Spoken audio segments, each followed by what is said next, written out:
അള്ളാഹുവിൻ്റെ സിംഹം എന്നറിയപ്പെടുന്ന ഹംസ റളിയല്ലാഹു അൻഹു റസൂലിന് ഏറ്റവും പ്രിയപ്പെട്ട ഒരാളായിരുന്നു.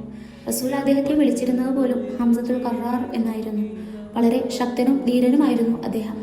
റസൂലിനെ ഏറ്റവും വേദനിപ്പിച്ച ഒന്നായിരുന്നു അദ്ദേഹത്തിൻ്റെ വഫാത്ത്.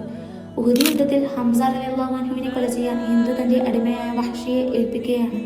നേരിട്ട് വധിക്കാൻ സാധ്യമാകാത്തത് കാരണം ചാട്ടുകൾ ഉപയോഗിച്ച് അദ്ദേഹത്തെ എറിഞ്ഞു വീഴ്ത്തുകയാണ് ചെയ്യുന്നത്. പാതി ജീവനുള്ള ഹംസ റളിയല്ലാഹു അൻഹുവിൻ്റെ അടുത്തേക്ക് ഹിന്ദു കൂട്ടാളികളും വരികയാണ്. അവർ അദ്ദേഹത്തിൻ്റെ കഴുത്തറുക്കുകയും ശരീരം രണ്ടായി പിളർത്തുകയും ചെയ്തു.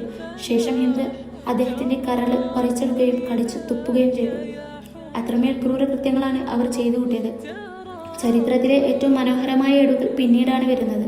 കൊലക്ക് നേതൃത്വം നൽകിയ ഹിന്ദു കൊല ചെയ്ത വർഷം ഇസ്ലാമിലേക്ക് വരികയാണ്.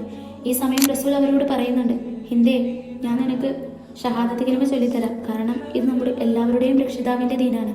പക്ഷേ എനിക്ക് ഹിന്ദിനോട് ഒരു അഭ്യർത്ഥനയുണ്ട്. എൻ്റെ മുമ്പിൽ വരുമ്പോൾ മുഖം മറച്ചു വരണേ. നിങ്ങളെ കാണുമ്പോൾ എനിക്ക് എൻ്റെ ഹംസയെ ഓർമ്മ വരുന്നു. അത്രമേൽ പ്രിയപ്പെട്ട തൻ്റെ പിതൃ സഹോദരനെ വധിച്ച കൂട്ടാളിക്ക് റസൂൽ മാപ്പ് കൊടുക്കുകയാണ്. ഒന്ന് ആലോചിച്ചു നോക്കൂ, നമ്മളിൽ പലരും മറ്റുള്ളവർ ചെയ്ത തെറ്റുകളുടെ പേരിലും സമ്പത്തിൻ്റെ പേരിലും പരസ്പരം മിണ്ടാതെയും പുറത്തു കൊടുക്കാതെയും നടക്കുന്നുണ്ട്. കാരുണ്യവാനായ റബ്ബ് നമുക്ക് പുറത്തു തരുന്നില്ലേ? പിന്നെ എന്തുകൊണ്ട് അദ്ദേഹത്തിൻ്റെ അടിമയായി നമുക്ക് പുറത്തു കൊടുത്തുകൂടാ?